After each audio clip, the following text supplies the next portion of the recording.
जय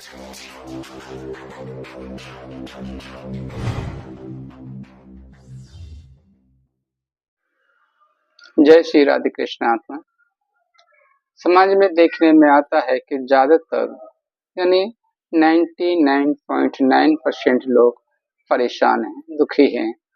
कारण भी कोई भी हो, शारीरिक हो, मानसिक हो, सामाजिक हो, पारिवारिक हो, कैसा भी कोई भी कारण हो, लेकिन व्यक्ति परेशान है।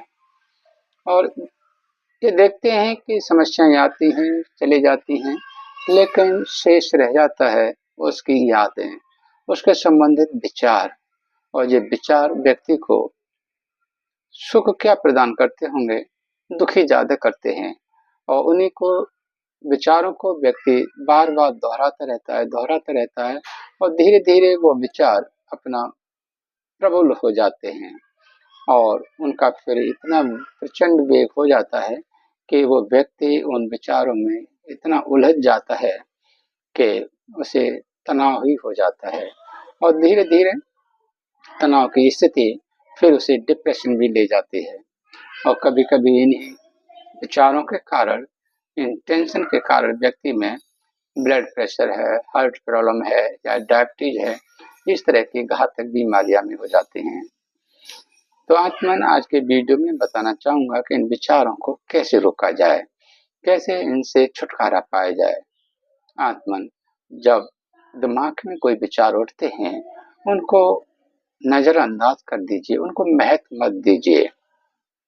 और जैसे विचार उठें, जितनी तेजी से विचार उठें और आपको परेशानी महसूस हो रही है, तो आप जितनी तेजी से उठें उतनी ही तेजी से अपने आराध्य देव को याद कीजिए, उनका नाम जप कीजिए।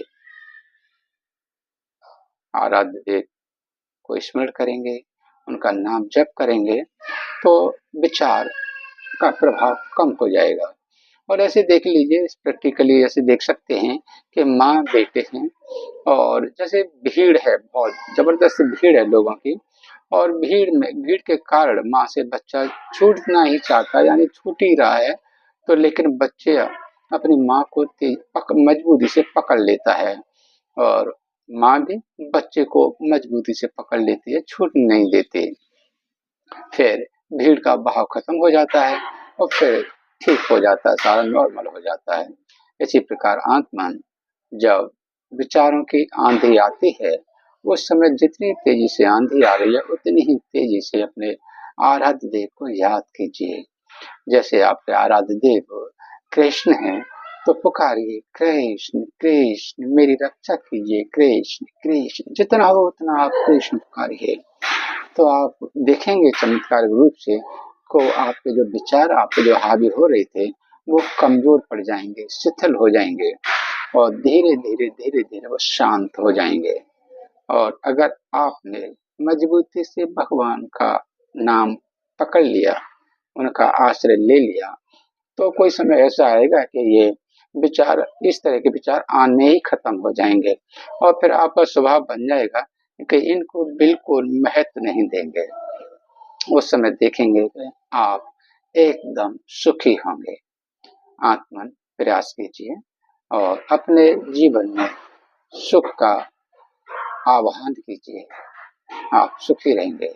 आत्मन, हम कोशिश करते रहते हैं वीडियो के माध्यम से कि आप सब सुखी रहें और इस जो भी संबंधित हमारी जानकारी मिलती है वो हम आपको देते रहते हैं। अगर आपका हृदय हमारी बातों को, हमारी दी हुई जानकारियों को एक्सेप्ट करता है तो आप फॉलो कीजिए और हमें विश्वास है कि आप फॉलो करेंगे तो निश्चय ही आप सुखी होंगे। और वैसे भी हर व्यक्ति का मुख्य मांग है, मुख्य चॉइस है सुख। सुख रहना है। अगर व्यक्ति के पास सुख है तो वो सफल जीवन है उसका। आपने वीडियो पूरा देखा, इसके लिए आपको बहुत बहुत धन्यवाद।